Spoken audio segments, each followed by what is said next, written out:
Hook. I want you to imagine yourself sitting in a crowded high school cafeteria, where the sound of laughter, the clatter of trays, and the chatter of friends usually fill the air.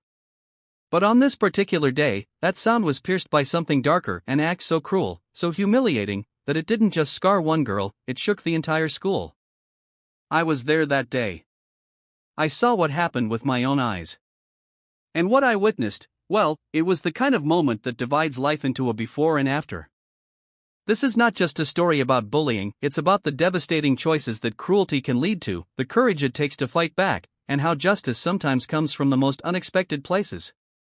Stay with me until the end, because I'll tell you exactly what happened to the bullies who thought they could get away with anything. The cafeteria of Westbrook High was always buzzing with energy, a melting pot of teenage dramas, laughter, and noise.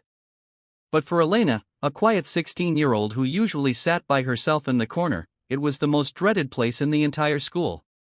Every day, she felt like a target just waiting for arrows. She wasn't unpopular by choice, she was reserved, focused on her books, and never tried to fit in with the flashy groups.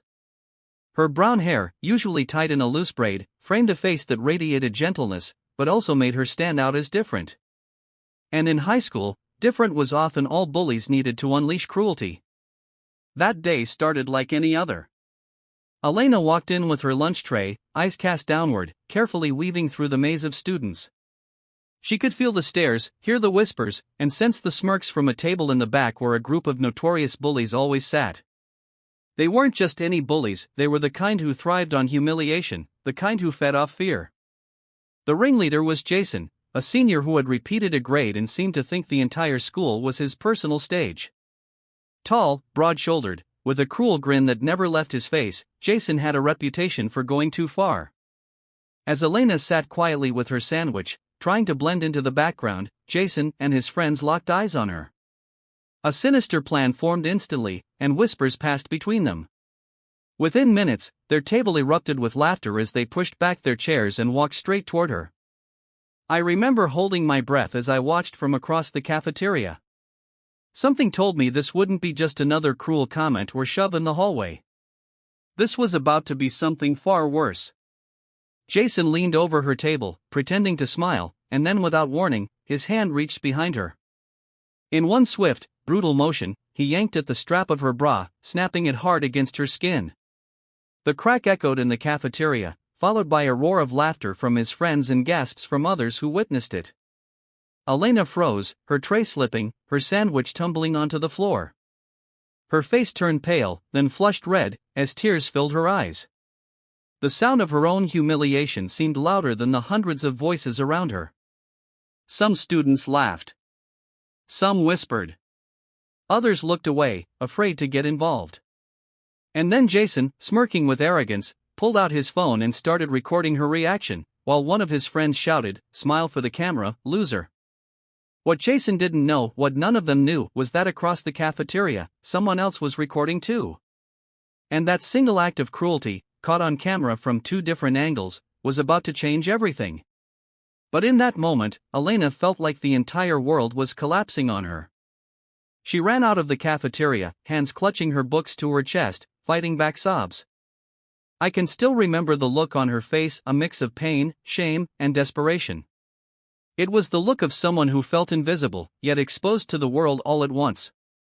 That night, the video Jason recorded spread like wildfire. Students shared it, laughed at it, some even added cruel captions. But then, the other video, the one secretly filmed from across the room, surfaced online. This one showed the full story, Jason grabbing Elena's strap, the force of the snap, her humiliated reaction, and his group laughing like predators. This wasn't just bullying anymore. This was evidence.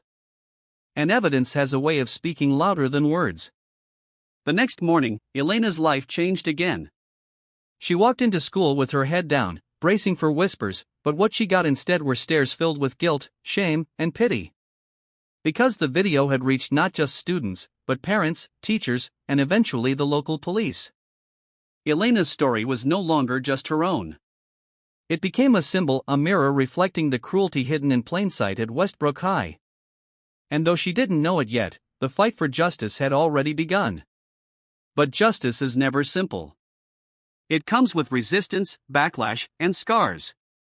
And Elena was about to find out just how far bullies will go to protect their empire of fear. The school administration tried to bury the incident at first. They called it horseplay, just kids being kids, and tried to sweep it under the rug with a suspension. But the video had already gone too far. Parents were furious, students were divided, and the community was demanding answers. The footage was undeniable. Elena's parents, heartbroken and enraged, decided not to let this slip by. They took the video to the authorities. For once, the cruelty that often went unseen had hard proof.